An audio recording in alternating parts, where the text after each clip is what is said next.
তুমি জানো একসময় এই খারাপ সময়টা আর থাকবে না।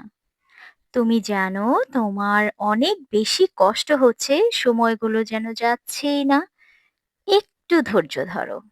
জানি অনেকটা ধরে ফেলেছো।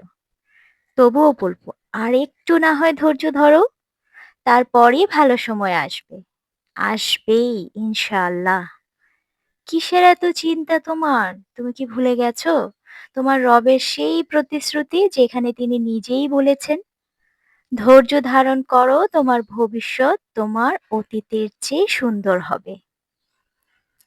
এই কথাটা অসম্ভব রকম একটি স্বস্তি দান করে। তাই বলবো ধৈর্যহারা না হয়ে আরেকটু ধৈর্য ধরো। যখনই দেখবে মনে হবে আকাশে অনেক মেঘ করেছে, ঠিক সেই সময় দেখবে তোমার রব তোমার জীবনে এরকম সূর্য উদয় করে দিয়েছে। ঝলমলে সূর্য এসে তোমার জীবনটাকে একদম উজ্জ্বল করে দেবে, মনটা প্রশান্ত করে দেবে। তাই কেউ ধৈর্যহারা হবেন না। একদম ধৈর্য ধরে অপেক্ষা করুন সেই সুন্দর দিনগুলোর জন্য। সবার জন্য রইল শুভকামনা, শুভ সকাল সবাই